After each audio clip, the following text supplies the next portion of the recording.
Hi, boys and girls. It's Miss Chapman again, here for Math Session 3. Today, you get to make and play a game. All the materials you need are in Schoology, or you can also find them in the email folder that I sent that has all the worksheets that go along with the lessons. Or if you can't print or just can't find them, you can make up your own just using any paper, or maybe you want to be a little more creative than that. So the game is called the Path Game. That's easy enough, right? And it says, today you will work with a partner to make boards and spinners for our new game called the Path Game. The object of the game is to be the first player to reach the end of the path. Okay, we've seen these before where you have the flower pot equals 1, trash can equals 2, the bench equals 5, and the fence equals 10. So that's going to be how many steps you can take. It says 1 is the number the squares, 2, cut the strips apart, 3, glue them together in order to form a long straight path from 1 to 60. So this is where making the game comes in. If you go into Schoology, there are some sheets that look like this. So there's strips that go to 10, 20, 30, and then on the other page they go to 40, 50, and 60. So your first job is to number the squares.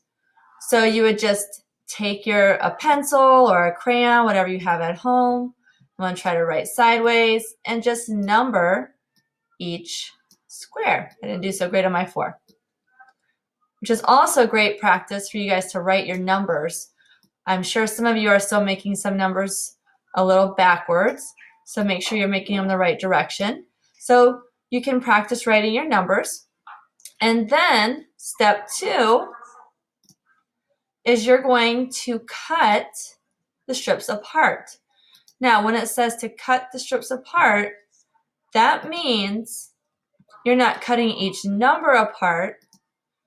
You are cutting along these dotted lines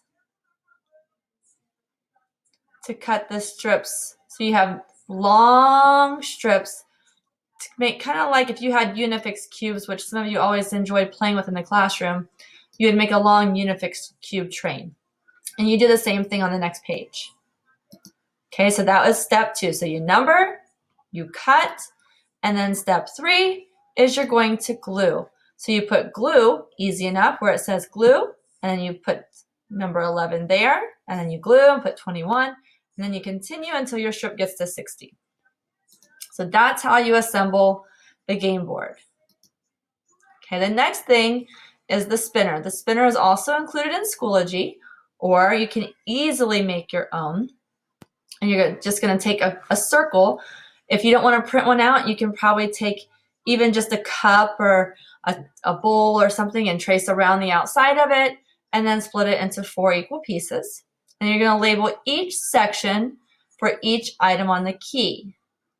So they give you a picture of how to do that. You don't really have to put the flower pot in there. You don't have to draw the pictures if you don't want to, but some of you really like to draw, so you can. You can just put the numbers if you want, and then you're going to use a paper clip to spin. So I don't know if I have a paper clip right in front of me. Oh, I do.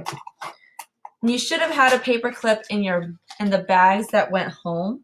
But what you're going to do is you're going to take the paper clip and you're going to put it through the end and hold it down on the piece of paper so it becomes your spinner. Okay, so make the spinner. Sorry, I'm grabbing things out of my desk drawer. And then you're ready to play. So everyone starts on 0, or 1, I guess, or 0. And you can use coins to be your game markers, or maybe you have other games that you could borrow some markers from at home, but you start them on the end of the train. And then the first person spins. So if I'm on the 5 and I spin the fence, I get to move 10 spaces. Where would I land? Okay, so 5 plus 10, think about what that would equal. You're right, you'd be on 15. Okay, now let's say at some point you're on 27 and you spin the trash can and you land on, and then you get to move 2 spaces. So it's 27 plus 2. Okay, and you continue the game until somebody lands on 60. Now, you and your partner will have to decide if it's okay to go past 60. So, for example, if I'm on 57, do I have to land exactly on 60? So do I need to get a 1 and then maybe 2 more? Or is it okay if I go past? So if I'm on 57, let me erase that. And I spin a 5 like we see on the spinner, can I still be the winner? So you have to decide before you start the game if that's okay. So that's it. That's all for session 3. Have fun playing the game and good luck. Hope you all enjoyed the math session today. See you for session 4. Bye.